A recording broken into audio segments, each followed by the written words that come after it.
नमस्कार साथियों, मैं हूं अमित देव शर्मा और आप देख रहे हैं यूट्यूब चैनल द बेस्ट ज्ञान। जैसा कि आप सभी को पता है, हमारे द्वारा सामान्य अध्ययन अभ्यास सीरीज चलाई जा रही है, जिसमें भारतीय राज्य व्यवस्था के टेस्ट कराए जा रहे हैं। टेलीग्राम चैनल पर अभी तक 6 प्रश्न पत्रों को अपलोड किया जा चुका है और व्याख्या सहित यह तीसरी वीडियो अपलोड की जा रही है। आप लोग भी इस सीरीज में भाग ले सकते हैं। भाग लेने के लिए इस वीडियो का डिस्क्रिप्शन चेक कर लें, उसमें पूरी जानकारी दी गई है। तो चलिए देखते हैं आज के प्रश्नों को। देखते हैं पहला प्रश्न। संविधान को 26 जनवरी के दिन लागू करने का निर्णय इसलिए लिया गया क्योंकि क्या होगा इसका उत्तर? ऑप्शन ए बिल्कुल सही होगा, क्योंकि कांग्रेस ने इस तिथि को 1930 में स्वतंत्रता दिवस के रूप में मनाया था, इसीलिए संविधान को 26 जनवरी के दिन लागू किया गया। देखते हैं अगला प्रश्न। इन व्यक्तियों में से कौन कैबिनेट मिशन का सदस्य नहीं था? प्रश्न का उत्तर होगा ऑप्शन ए विलियम वुड। तो विलियम वुड कैबिनेट मिशन का सदस्य नहीं था। कैबिनेट मिशन 24 मार्च 1946 को दिल्ली आया, जिसके 3 सदस्य लॉर्ड पैथिक लॉरेंस जो कि इसके अध्यक्ष थे, वहीं दूसरे सर स्टैफोर्ड क्रिप्स और तीसरे एबी अलेक्जेंडर थे। कैबिनेट मिशन 16 मई 1946 को अपनी योजना प्रस्तुत की थी। देखते हैं अगला प्रश्न।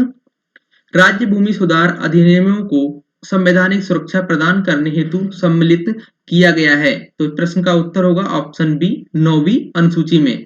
तो राज्य भूमि सुधार अधिनियमों को संवैधानिक सुरक्षा प्रदान करने के लिए संविधान की 9वीं अनुसूची में शामिल किया गया है। देखते हैं अगला प्रश्न। मिलान करें। तो संघीय सूची, इसमें कितनी प्रविष्टियां हैं? इसमें 100 प्रविष्टियां हैं। और वहीं बात करें राज्य सूची की, तो इसमें 61 प्रविष्टियां हैं। और वहीं समवर्ती सूची की बात करें तो इसमें 52 प्रविष्टियां हैं। इसके अनुसार ऑप्शन बी बिल्कुल सही होगा। देखते हैं अगला प्रश्न।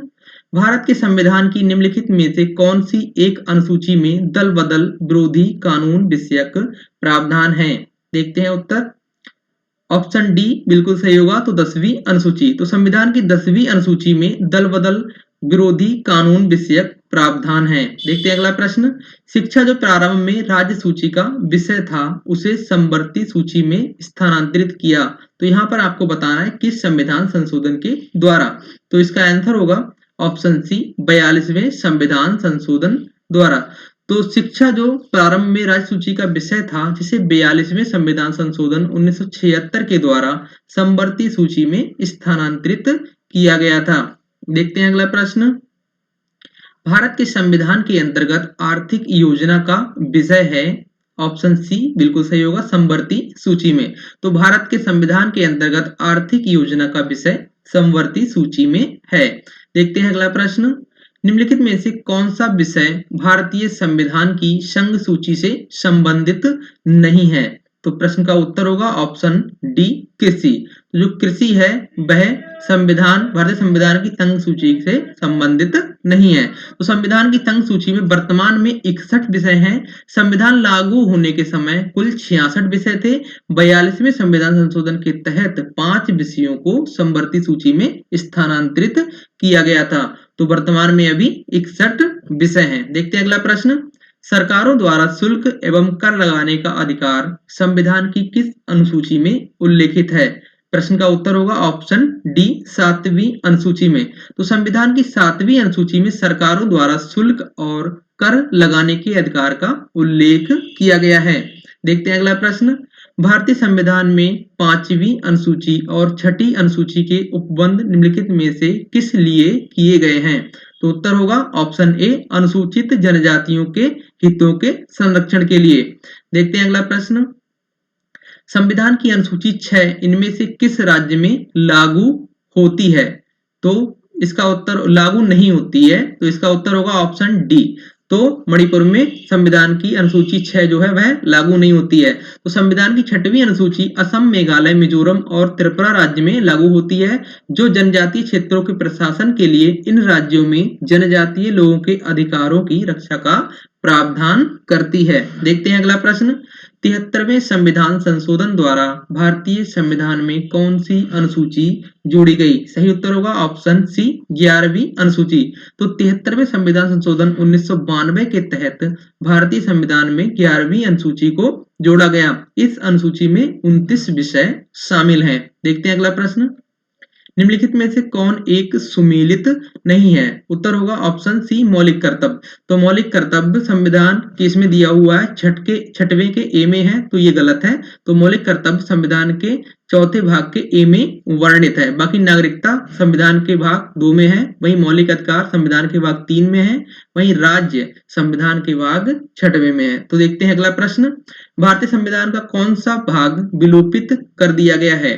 तो सही उत्तर होगा ऑप्शन डी 7। तो भारतीय संविधान के 7वें भाग को 7वें संविधान संशोधन अधिनियम 1956 के तहत निरस्त कर दिया गया था। देखते हैं अगला प्रश्न, भारतीय संविधान का कौन सा भाग और अध्याय संघ और राज्यों के बीच विधायी संबंध के बारे में है? सही उत्तर होगा ऑप्शन ए भाग 11 और अध्याय 1। देखते हैं अगला प्रश्न, मिलान करें। तो क्या होगा भाई मिलान इसका? संविधान का भाग ये किससे संबंधित है, यानी कि इसका जो कूट है वो बी सही होगा। तो देखते हैं अगला प्रश्न, भारतीय संविधान की तृतीय अनुसूची निम्नलिखित में से क्या उपबंधित है? में से क्या उपबंधित है? तो सही उत्तर होगा ऑप्शन सी। तो संविधान की जो तृतीय अनुसूची है यानी तीसरी अनुसूची है, इसमें संघ के मंत्री के लिए पद की शपथ का प्रारूप है और उच्चतम न्यायालय के मुख्य न्यायाधीश द्वारा ली जाने वाली शपथ का प्रारूप है। वहीं संसद के द्वारा ली जाने वाली शपथ का प्रारूप है। ठीक है, देखते हैं अगला प्रश्न, निम्नलिखित में से कौन सी मद भारतीय संविधान की समवर्ती सूची में है? तो इस प्रश्न का उत्तर होगा ऑप्शन ए जनसंख्या नियंत्रण और परिवार नियोजन। देखते हैं अगला प्रश्न, भारतीय संविधान सभा में कुल कितनी महिला सदस्याएं थीं? तो इसका उत्तर होगा ऑप्शन ए 15। तो भारतीय संविधान सभा में कुल 15 महिला सदस्य थीं। देखते हैं अगला प्रश्न, भारत का संघीय न्यायालय निम्नलिखित में से किस वर्ष में स्थापित किया गया था? तो सही उत्तर होगा ऑप्शन बी 1937 में। तो भारत शासन अधिनियम 1935 के तहत 1 अक्टूबर 1937 को भारत के संघीय न्यायालय की स्थापना की गई थी। तो आप सभी ने इस वीडियो को अंत तक देखा, इसके लिए बहुत बहुत धन्यवाद। आप भी इस समान अध्ययन सीरीज में जुड़ सकते हैं। तो समान अध्ययन अभ्यास सीरीज में जुड़ने के लिए टेलीग्राम चैनल द बेस्ट ज्ञान को ज्वाइन करें। लिंक सामने डिस्प्ले पर भी शो हो रहा है और डिस्क्रिप्शन में भी दिया गया है। तो मिलते हैं अगली वीडियो में, तब तक के लिए धन्यवाद। जय हिंद।